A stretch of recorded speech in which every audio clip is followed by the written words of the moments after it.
Aleluia, glória a Deus.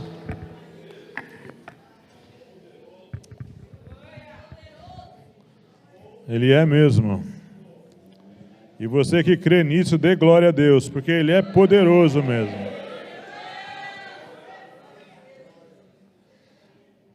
Pastor Samuel, que tinha que ministrar hoje, faleceu uma irmã do 7 de setembro, e ele está lá dando assistência para a família. Hoje é o sepultamento lá. E quero aqui também falar sobre o nosso querido pastor Serginho, que nós visitamos, acho que na sexta-feira.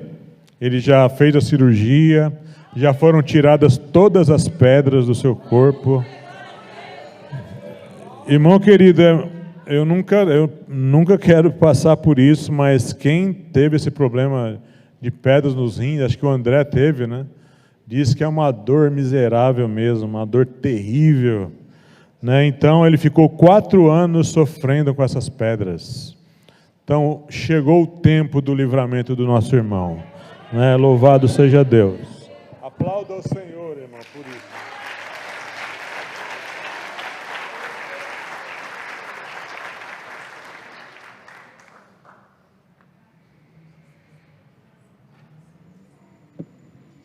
Está sendo falado sobre Atos dos Apóstolos e nós daremos continuidade a esse tema. Atos 1:8. Atos 1:8.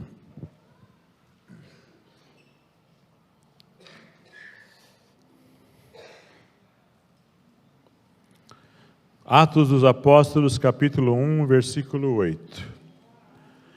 Mas recebereis a virtude do Espírito Santo, que há de vir sobre vós, e ser-me-eis testemunhas, tanto em Jerusalém, como em toda a Judéia e Samaria, e até os confins da terra.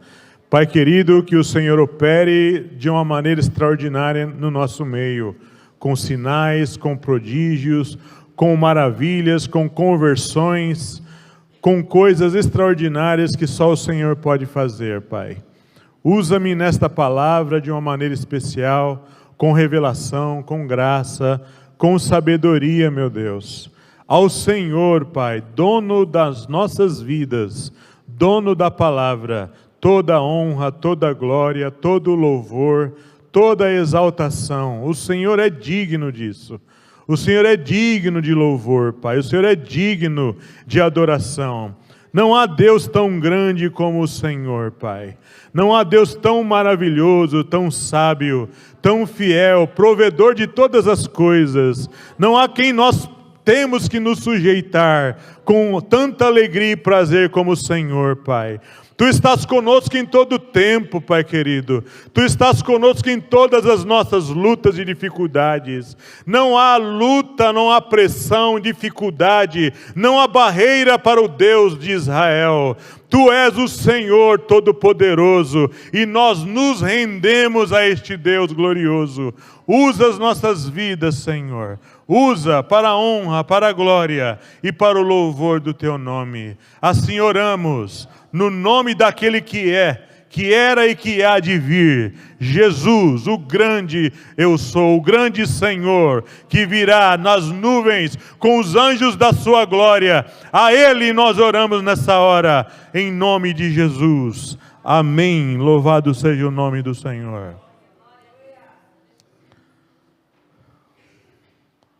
A igreja é o corpo de Cristo. Todos nós cristãos entendemos isso. E como o corpo, ela tem um cabeça, que é Jesus. E é interessante essa comparação que a Bíblia faz, porque ela usa justamente a realidade da nossa vida.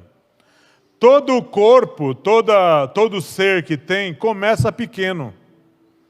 Começa sem saber muita coisa. Tem que crescer, tem que se desenvolver, tem que amadurecer. Então, quando nós aceitamos a fé lá no início, nós não entendemos muitas coisas. Nós não sabemos exatamente em que ponto nós vamos chegar como crentes nascidos de novo. Nós somos introduzidos no corpo, na igreja. Nascemos de novo, somos batizados no Espírito, batizamos nas águas, passamos a nos tornar membros do corpo da igreja. E no início nós não entendemos muitas coisas. Não sabemos como é viver essa dimensão espiritual com Deus. Nós entramos na igreja e vemos Deus operando coisas, curando pessoas. Nós vemos um pregador aqui na frente, uma pessoa falando, às vezes com toda a ousadia, a palavra, e achamos muitas vezes como isso acontece. No início nós estamos ainda tímidos. Nós ainda não sabemos muitas coisas. E a igreja ali no seu início, era uma igreja nova. Uma igreja que precisava ainda dar os seus passos iniciais. A gente olha todas aquelas manifestações em Atos, a gente imagina que aquilo já foi no início, naquele fogo todo. Nós não entendemos como Deus foi fazendo as coisas através dos apóstolos, de todos os obreiros que ali estavam. Era uma igreja novinha, a igreja do livro de Atos. Uma igreja onde havia muitas manifestações. Eu quero aqui falar nesse tema de avivamento. Qual é o efeito prático do avivamento? Qual é o efeito prático disso? Na vida de uma pessoa que está avivada. Nasci de novo agora, pastor. Aceitei Jesus hoje. O Espírito Santo já me batizou. Estou aqui junto com os meus irmãos. Como que isso acontece na prática? O que acontece na minha vida agora? Eu cheguei aqui, vim do mundão, todo arrebentado, cheio de problema na minha vida, com a cabeça cheia de coisa, cheia do mundo. Eu quero Jesus na minha vida, Ele entrou na minha vida, agora eu quero ser um crente cheio do Espírito Santo, avivado mesmo. Olhando, lendo, a gente lê Atos, tudo aquilo acontecendo. Aquilo acontecia com todo mundo impunha as mãos sobre os enfermos, aquela obra gloriosa acontecia na vida de todo mundo. Como que eles fizeram no início para esse poder, esse avivamento vir encher a vida deles e eles passarem a viver naquela dimensão espiritual que a gente lê ali. A gente lê. O que aconteceu no início? A primeira coisa que eu quero falar com vocês, de efeito prático, é que passou a vigorar, passou a permanecer, passou a existir na vida daqueles crentes uma vida de poder e autoridade. Coisa que eles não sabiam o que era. Eles eram escravos de religiões, de doenças, de um monte de coisa. De Roma, do poder que havia naquele momento. Da filosofia grega, de um monte de coisas que havia na realidade deles. A religião, o judaísmo, todas aquelas filosofias dos gregos. É o que existia na vida daquele povo. E essa é a igreja que surge, aqueles discípulos iniciais, os apóstolos, e todos aqueles irmãos que caminhavam com eles. O que eles fizeram no início, para aquilo fazer parte da vida deles? Aí a gente vai mergulhar alguns versículos aí. Olha só o que eles fizeram como cumprimento da ordem dada por Jesus. Aí mesmo em Atos 1,14, olha o que eles fizeram. Todos esses irmãos aqui do verso 13... Todos esses perseveravam unanimemente em oração, Atos 1,14, e súplicas com as mulheres e Maria, mãe de Jesus, e com os seus irmãos. A família de Jesus, que questionava ele no tempo que ele estava no ministério, estava aqui agora. A Maria também. Aqui fala Maria, mãe de Jesus. O texto está falando aqui. Maria, mãe de Jesus. E os apóstolos juntos. Como que o avivamento que o Samuel tem falado os moravianos e todos aqueles irmãos da rua Azusa. Como aconteceu o avivamento na vida deles? Eram pessoas simples, alguns apagados dentro da igreja, outros acostumados a vir para culto, outros esquentavam madeira também, outros vinham, ouviam um pregador e voltavam para suas vidas. Aqui em Atos, mesma coisa. Eles não tinham noção do que viria posteriormente a isso aqui.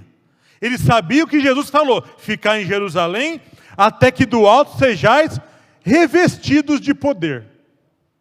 Mas o que seria exatamente? Vocês vão ser testemunhas. Mas eles não sabem exatamente o que seria isso. Então o que eles ficaram? Todos juntos em oração. O avivamento não vem de maneira prática, não. Não vem se não houver primeiro um tempo gasto com oração. A primeira coisa para o efeito prático vir é gastar tempo orando. Para você sair dessa vida fria, apagada, um cristianismo formal demais. Cristianismo, sabe, desse negócio de vir, ouvir e ir embora e continuar vivendo, fazendo a vida comum, como se você não fosse crente. Não vem sem primeiro gastar um tempo orando. Esses cultos de quarta-feira que acontecem aqui nessa igreja, deveria ser o culto mais frequentado, mais que esse de domingo. O culto de oração deveria ser a prioridade na vida dos crentes. Que é o tempo que a gente está interligado com Deus, orando. Os cultos de oração deveriam ser muito mais cheios que os cultos de festas, até que o culto de ceia. Que é o tempo que a gente gasta falando com Deus, expondo, nos quebrantando, nos voltando para Ele em oração. Eles entenderam isso.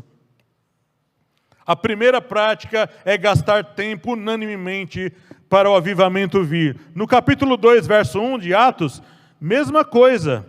Cumprindo-se o dia de Pentecostes, estavam todos reunidos no mesmo lugar. Unanimemente, orando, gastando tempo, buscando a Deus em oração. Quando isso acontece, o segundo efeito vem. Atos 2:4. Olha o que aconteceu. Eles estavam orando. Em Atos 2:4 veio o segundo efeito. E todos foram cheios do Espírito Santo.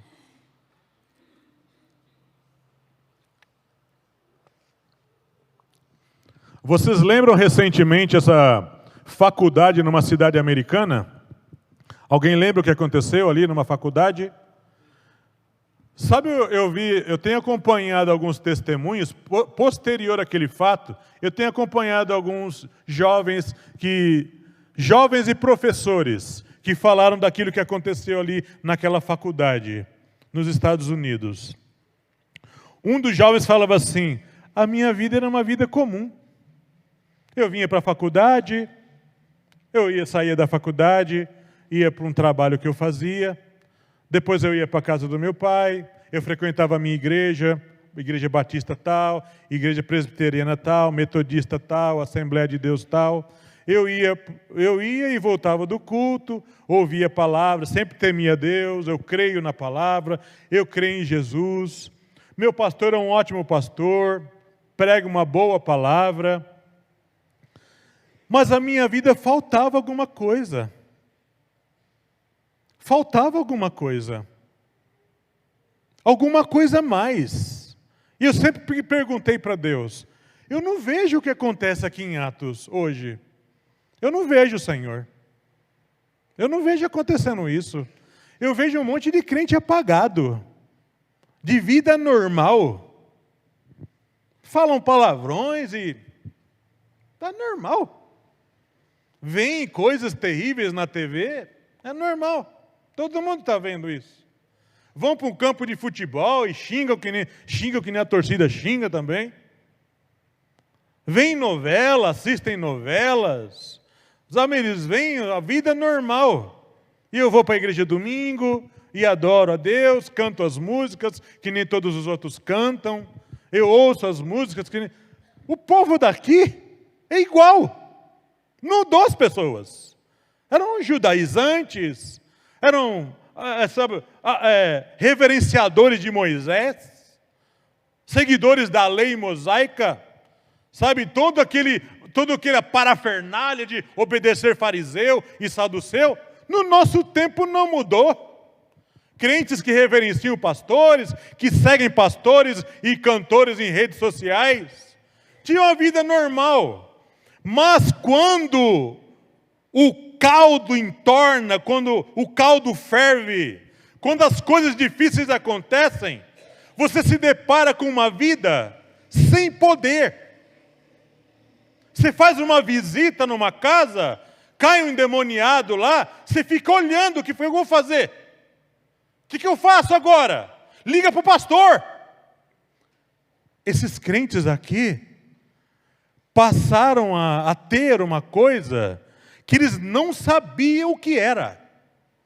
Ser cheio do Espírito Santo. Ter o Espírito Santo é uma coisa. Ser batizado e cheio do Espírito Santo é outra coisa. Você transbordar de uma coisa, aquilo vai produzir um efeito prático na sua vida. Por que a igreja demora tanto hoje para conquistar almas? Por que a igreja no mundo todo hoje anda no marado, tartarugas cristãs, andando no mundo todo para ganhar mal? É uma igreja sem poder. É uma igreja sem vida espiritual. Os crentes estão brigando nas redes sociais. Estão se xingando. Igrejas cheias do poder outrora, hoje estão cheias de dinheiro, cheias de carros, cheias de riquezas, cheias de seguidores nas redes sociais. Não tem unção. Músicas bonitinhas, músicas evangélicas bonitinhas, sendo compostas e cantadas. Mas a música que você canta, não sente nada. Você não chora mais. Você não se quebranta mais. Você não cai de joelho prostrado mais, sentindo a glória e a presença de Deus. É uma musiquinha bonitinha. São filmes cristãos sendo feitos, que falam de Jesus, mas não muda a vida de ninguém. Falta unção. Falta enchimento do Espírito Santo. Falta efeito prático na nossa vida. O inimigo não se preocupa mais tanto de ficar, sabe, arrancando pessoas lá para o mundão. Ele insere, ele imprime no coração de muitos, dentro da casa de Deus, o seu caráter e as suas manias. Crente vazio, sem enchimento, sem sede, sem fome. A culpa é da igreja? Não, de jeito nenhum. A culpa é de cada um de nós. Todos estavam no mesmo lugar. Todos tinham a mesma sede. Todos estavam com a mesma fome. O avivamento produzirá um efeito prático na IBPA, quando todos aqui se conscientizarem que precisam vir buscar. Jogar tudo nas costas do Samuel é muito injusto e errado da nossa parte. Se nós não sairmos da nossa casa no frio, na chuva, no calor. O frio hoje para mim é terrível, Nilo, hoje. Sabe, tem um efeito terrível para o meu corpo, depois da Covid. Mas eu tenho que vir. Eu tenho que estar aqui, porque eu quero. Esse avivamento que Deus tem prometido, eu ainda não vivi, eu ainda não consegui gozar dele. Mas eu quero. Eu tenho sede, eu quero ele. Essa vida de poder e unção que vai acelerar o processo. Por que o processo aqui foi acelerado? Eles ganharam 3 mil almas, 5 mil almas. Que isso, Senhor? Está acelerado. É enchimento do Espírito, irmão. Por que o negócio é lento hoje? É muita gente parada. Você está andando com muita tartaruga do lado. Gente que não tem sede. Gente que vem para a igreja preocupado com o Mundial de Clubes. Gente que vem para a igreja preocupado com filme, com shopping, com não sei o quê. Nós estamos com sede de Deus. Deus está atrás de gente que está com sede, irmão querido. Nós temos que ter sede de Deus. Do avivamento. Esse avivamento vai acelerar o processo de ganhar almas, dos sinais voltarem para a igreja. Se Deus derramar sinais de prodígio numa igreja dos nossos dias, esses crentes vão tomar para si o poder, vão tomar para si a glória. O que faz hoje nessas igrejas cheias de mídia e que tem o poder da mídia nas mãos? Venha para a igreja tal, receber a oração minha. Eu estou jejuando a semana toda. Você vai vir e Deus vai operar. Ele leva tudo para si. Isso não acontecia aqui. Eles não estavam preocupados em aparecer, fazer propaganda da igreja. Então, segundo efeito prático, é ser cheio do Espírito. Ser cheio do Espírito. Irmão, tem que ser um propósito da sua vida como crente. É um propósito que eu persigo desde que eu aceitei Jesus. É ser cheio do Espírito Santo. Isso talvez aconteça em algum momento da minha vida. Hoje não. E eu tenho a maior humildade de falar aqui hoje. Eu estou caminhando nesse processo, mas eu ainda não estou cheio do Espírito Santo. Ainda não. Mas eu sei que Deus vai fazer na minha vida. Eu creio. Eu estou buscando isso. Eu sei que Ele é quem vai fazer. Qual o terceiro efeito? Atos 2,14. Olha o que aconteceu aí. Atos 2, verso 14. Quem é que falou aqui? O tímido, atrapalhado, precipitado, outrora, né? O inconstante Pedro. Olha o que aconteceu com ele quando ele foi cheio. Pedro, porém, pondo-se em pé com os 11, levantou a voz. Não era mais uma voz tímida. E disse-lhe: varões judeus e todos que habitais em Jerusalém, seja-vos isto notório, escutai as minhas palavras. Um Pedro tão outrora precipitado, que negou Jesus 3 vezes, que fez todo aquele monte de... falava na hora errada. Agora um Pedro cheio do Espírito Santo não é mais aquele Pedro. Olha o 15 que ele fala, eu já li o 15. Esses homens não estão embriagados como vós pensais, sendo esta a 3ª hora do dia. Ele confronta agora. Ele está corajoso agora na presença de Deus. Olha o capítulo 4 aí de Atos. 4, verso 7. Olha o que diz. E pondo-os no meio, perguntaram: com que poder? Estão sendo questionados. Ou em nome de quem fizestes isto? Então Pedro, cheio do Espírito Santo, lhes diz: principais do povo e vós, ancião de Israel. Olha o grupo que Pedro está falando. Escuta aqui, fariseus, saduceus, mestres da lei, doutores em filosofia, mestres em teologia, os grandes de Israel. Escuta aqui. Então, verso 9, visto que hoje somos interrogados acerca do benefício feito a um homem enfermo e do modo como foi curado, seja conhecido de vós todos e de todo o povo de Israel, que em nome de Jesus Cristo Nazareno, aquele que em vós crucificaste, meu Deus, vocês crucificaram ele, e a quem Deus ressuscitou dos mortos, em nome desse é que este está são diante de vós. Ele é a pedra que foi rejeitada por vocês, os edificadores, a qual foi posta por cabeça de esquina, e em nenhum outro há salvação, porque também debaixo do céu nenhum outro nome há, dado entre os homens pelo qual devamos ser salvos. O Pedro colocou Moisés na lona. Ele chega diante dos judaizantes lá, dos principais. Moisés não mais. Acabou Moisés. Agora é Jesus. Sabe o efeito prático que vem quando nós estamos avivados? Ousadia e coragem na pregação. A gente fala sem medo, querido irmão. A gente fala com coragem que Jesus é o Senhor da glória. A gente entra no meio de gente que está cultuando espíritos. Olha aqui, esses espíritos não podem fazer nada por você. Jesus pode libertar vocês.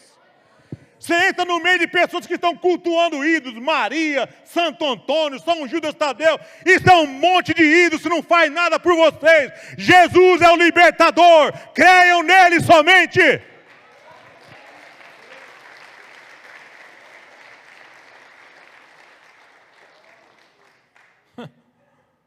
Em nome de quem você está fazendo isso, Pedro? Como é que você chega aqui fazendo isso? Curando as pessoas em nome de Jesus. E em nenhum outro há salvação. Porque também debaixo do céu nenhum outro nome há, dado entre os homens, pelo qual devamos ser salvos. Lê esse versículo para uma testemunha de Jeová. Quarto efeito, Atos 6, verso 10.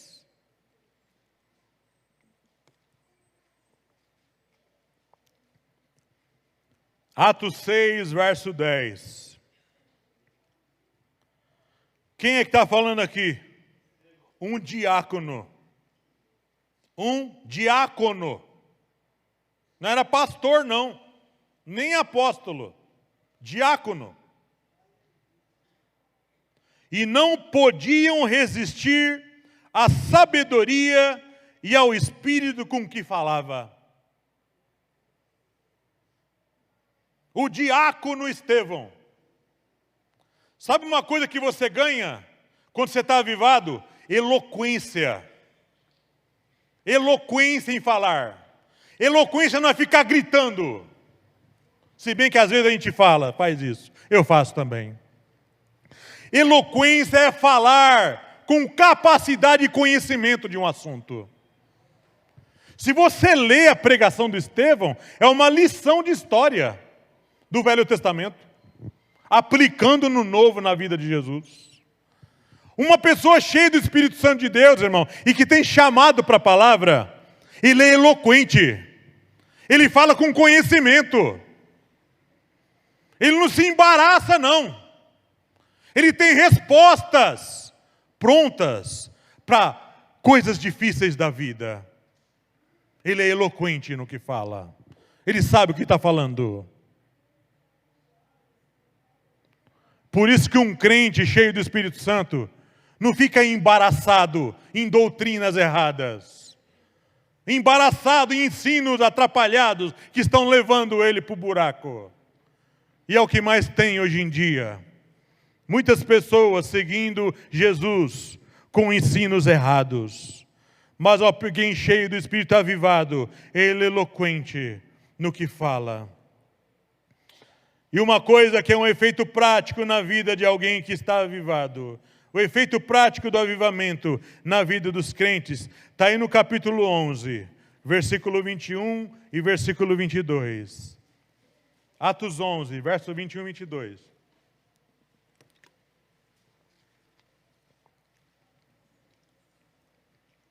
E a mão do Senhor era com eles. E grande número creu e se converteu ao Senhor. E chegou a fama destas coisas aos ouvidos da igreja, que estava em Jerusalém, e enviaram Barnabé até Antioquia. Sabe um efeito prático que tem na vida de um crente ou de uma igreja avivada? Você não precisa fazer propaganda, não. Um já vai contando para o outro. Um vai avisando para o outro. Rapaz, eu fui no culto lá numa igreja lá. Eu nem sei o nome, porque não tem nome lá na frente da igreja. Meu amigo, tinha um irmão lá pregando. Você precisa ver, uma pessoa simples. Mas Deus fez uma obra tremenda na minha vida lá. Uma coisa extraordinária. Eu saí de lá com o coração ardendo. Irmãos amados e queridos, quando eu fico pensando nisso, sabia? Nos dias que temos hoje, a mídia está tudo exposta para todo mundo hoje. As pessoas ficam sabendo mesmo não se interessando, não é? O YouTube não funciona assim, eu não sei as outras redes sociais. Mas se você vê muita coisa sobre carro, o YouTube lá começa a lançar coisas ligadas ao carro, não é? Sabe que você gosta desse assunto. Se você vê alguma coisa que aconteceu numa igreja, eles vão mandar comercial só de coisa de igreja. Digamos que você num dia aqui, você pregue, eu fico pensando nisso. Lá aconteceu. É uma coisa que não vai dar para fugir. Digamos que um dia aqui, vem a Honorina aqui dar um testemunho, e Deus mova ela a orar.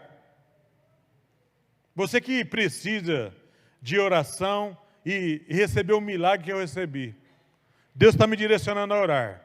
Nem pastor nenhum aqui, é a Honorina. Ela vem aqui e ora, e Deus cura uns 40 aí de uma vez, de doenças terríveis. Como é que vai ser a vida da Honorina e dessa igreja posteriormente a este fato? O que vai acontecer com essa igreja aqui? Vai vir pessoas aqui? Vão vir pessoas aqui? Vão vir.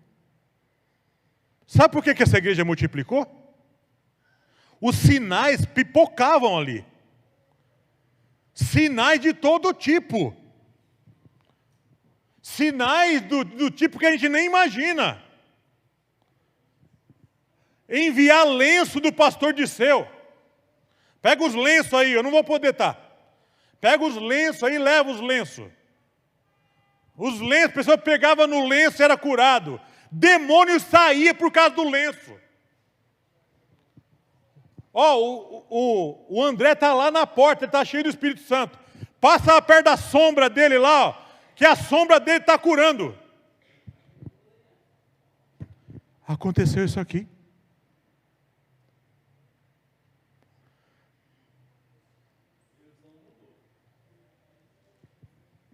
Quando esse movimento do avivamento chegar na vida de muitos aqui, e vai chegar em nome de Jesus, essa obra de assombro, de espanto, vai impactar a vida de muita gente.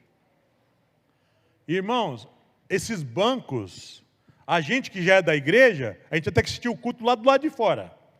Vai deixar os visitantes sentar aí. A gente vai ter que assistir o culto lá do telão, vai ter que pôr telão lá fora, para a gente participar do culto. Não vai dar para fazer um culto, porque um culto não vai caber todo mundo. Vai ter que muita gente vir. A gente vai ter que dividir os cultos. Fazer cultos em outros horários.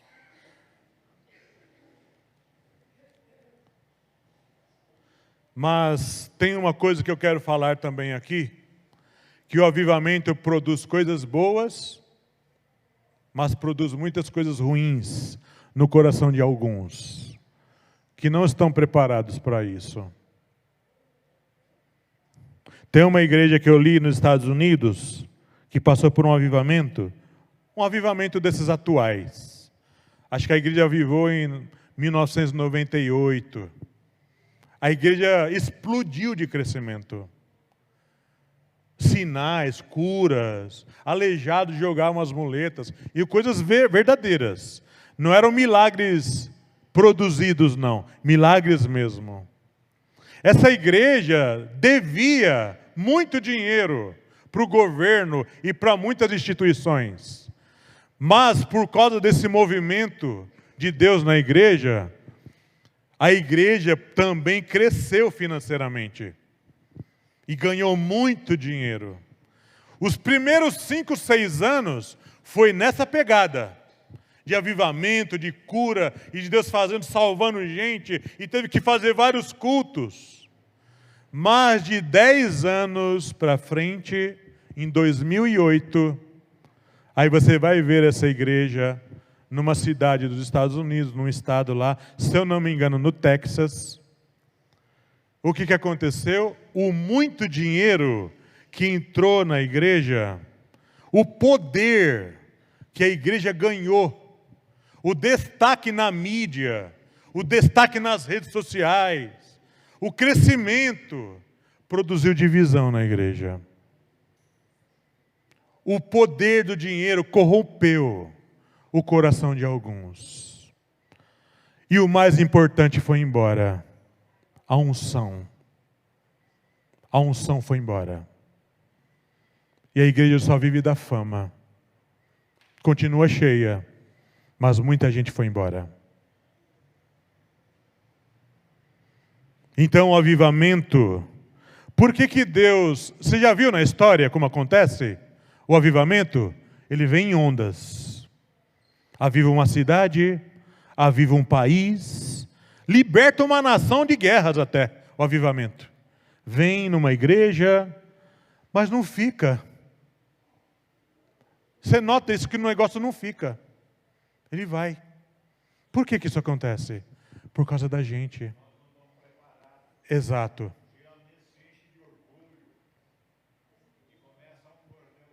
Exato, pastor. Pode perceber.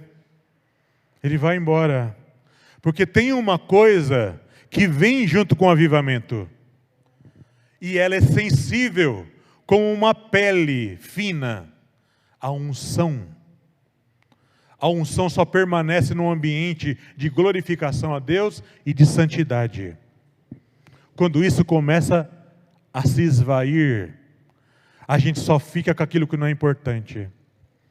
A gente fica com nossas teorias, o nosso conhecimento. O Espírito Santo não vai embora. Ele fica, mas ele fica como que impedido de trabalhar.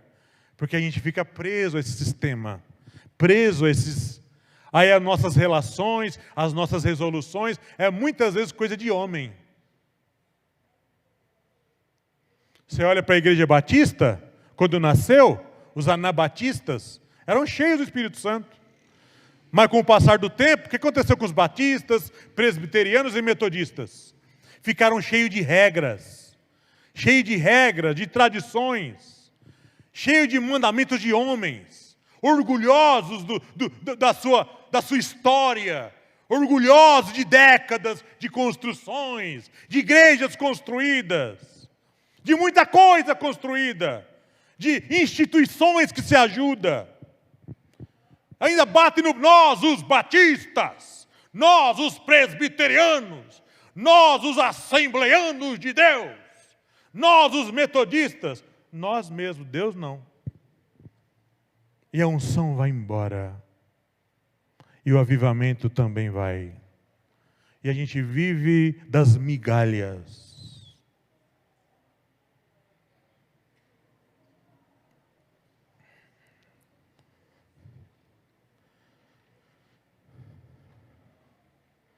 Esse crente cheio do Espírito Santo, esse avivamento na vida dos crentes, produziu uma coisa que hoje é coisa que não se vê. Atos 5, 41. Atos 5, verso 41.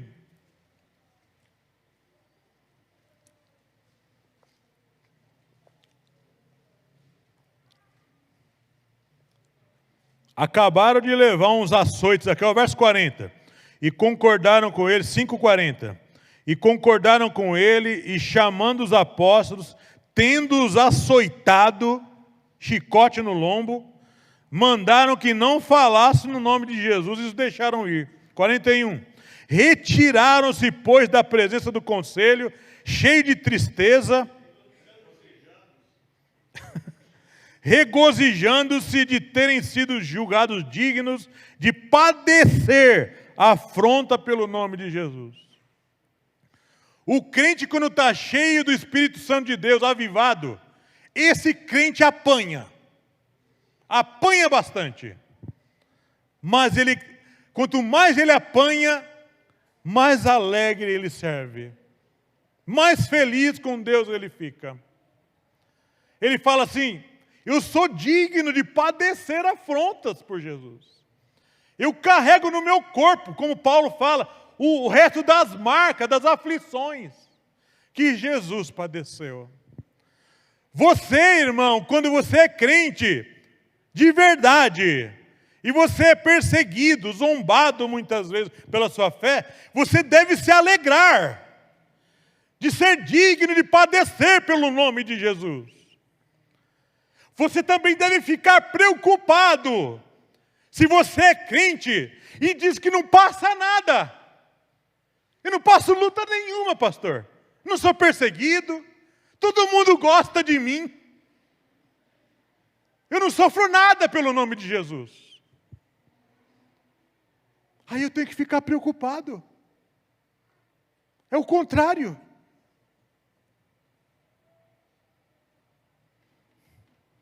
O tempo já está indo embora. Uma coisa que era interessante na vida desses crentes aqui, avivados, uma evidência prática na vida deles aqui, está aí no 5:42, o verso seguinte desse aqui que a gente leu. E todos os dias no templo e nas casas, não cessavam de ensinar e de anunciar a Jesus Cristo. Querigma e didaquê. Pregação e ensino. Mas qual era o centro da mensagem? Anunciar a Jesus Cristo. Eu entendo a preocupação do pastor Samuel hoje em dia, e eu compartilho dessa preocupação e desse propósito. Sobre qual é o centro da pregação, do ensino e das músicas do nosso tempo. Aqui não se admitia, numa igreja avivada não se admite que a pregação, o louvor e o ensino seja dirigido, ainda que seja 0,1%, a homens. Não se admite numa igreja avivada isso. É cristocentrismo, teocentrismo. Deus é o centro, Cristo é o centro. Tem muita música e pregação e ensino dos nossos dias, e livros sendo escritos, que é bonitinho. Tem uma letra bonitinha. É uma pregação bonitinha. Mas Cristo não está no centro. O crente cheio da unção, manda agora para cima e recebe poder, não é? O crente cheio da unção.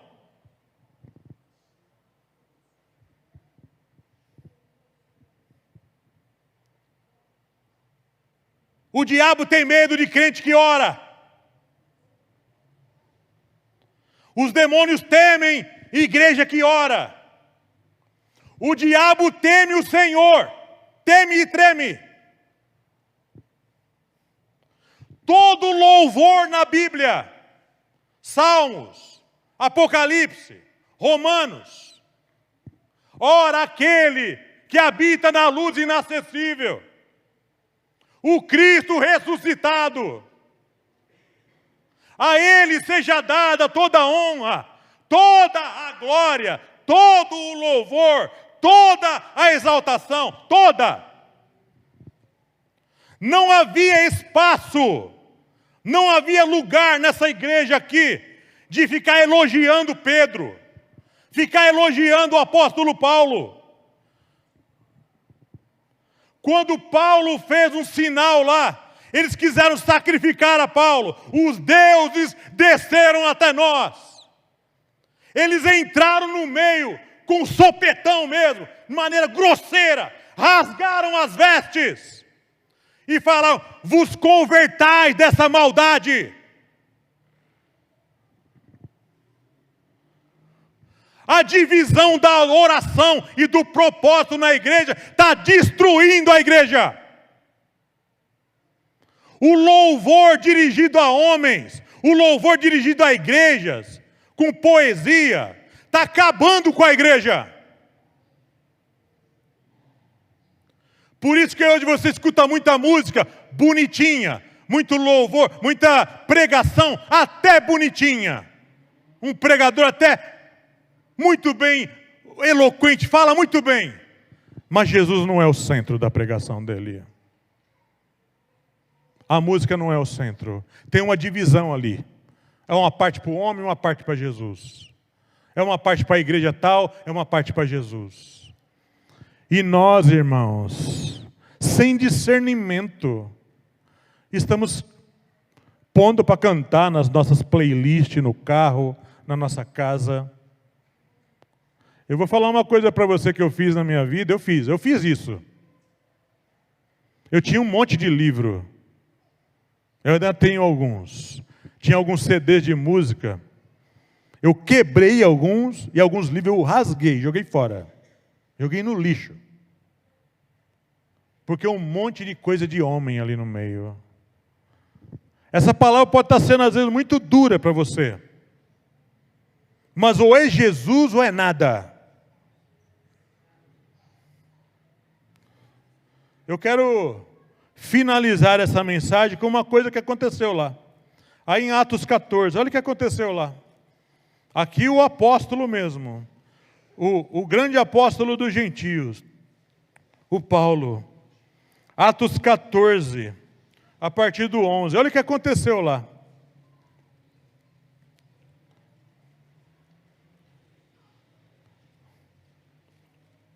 Quero começar no 8. E estava sentado em Listra certo varão leso dos pés, coxo desde o seu nascimento, o qual nunca tinha andado, nunca. Este ouviu falar Paulo, que fixando nele os olhos e vendo que tinha fé para ser curado. Ele viu. Paulo viu. Ele discerniu. Pelo Espírito ele viu que tinha fé. O cara não falou, eu tenho fé. Ele viu, irmãos. Um homem cheio do Espírito Santo é outro nível. Disse em voz alta: levanta-te direito sobre teus pés. E ele saltou e andou. E as multidões, vendo o que Paulo fizera, levantaram a voz, dizendo em língua licaônica: fizeram-se os deuses semelhantes aos homens e desceram até nós. E chamavam Júpiter a Barnabé e Mercúrio a Paulo, porque este era o que falava. E o sacerdote de Júpiter, cujo templo estava em frente da cidade, trazendo para a entrada da porta touros e grinaldas, queria com a multidão sacrificar-lhes. Ouvindo, porém, isto os apóstolos, e tinha mais gente ali, os apóstolos Barnabé e Paulo rasgaram as suas vestes e saltaram para o meio da multidão, clamando, gritando mesmo, e dizendo: varões, por que fazeis essas coisas? Nós também somos homens como vós, sujeitos às mesmas paixões, e vos anunciamos que vos convertais dessas vaidades ao Deus vivo, que fez o céu e a terra e o mar, e tudo quanto há nele. Sabe como o avivamento vai voltar? Nós vamos se desvencilhar de coisas. É quando nós não admitirmos mais, no nosso meio, exaltação para homem. E você aqui na igreja, você pode já começar a ajudar. Parar de ficar elogiando pregadores aqui dentro. Parar de ficar enchendo a bola das pessoas que vêm pregar aqui. Parar de ficar elogiando mesmo. Nós aqui que pregamos não somos dignos disso. Você que canta aqui, você não é digno, irmão. Você que ainda tem uma voz muito afinada, você não é digno de receber elogio. Você não é digno de receber nada pelo seu serviço aqui. Você é um instrumento de Deus. E se o dono do instrumento decidir não te usar, você vai sentar no banco e não vai fazer nada para ele. Deixa para receber todos os seus galardões lá na glória. Deixa para receber tudo que você fez para Jesus lá na eternidade das mãos dele. Decida, tenha um propósito no seu coração de fazer para ele, de se mover para ele, de ser usado para a glória dele. Eu cantei e ninguém falou nada. Eu preguei e ninguém veio falar nada. É assim que tem que acontecer. A gente tem que ficar cada vez mais. Que importa que ele e que eu mais e mais. Mais e mais. Até ficarmos no nível de servo. Quer avivar, irmão? Você quer ficar avivado? Quer ser uma pessoa avivada? É o propósito de Deus para mim e para todos nós. Vamos deixar o avivamento vir. Vamos buscar em Deus esse avivamento. Vamos nos colocar à disposição para Deus nos usar. Deus te abençoe, graça e paz.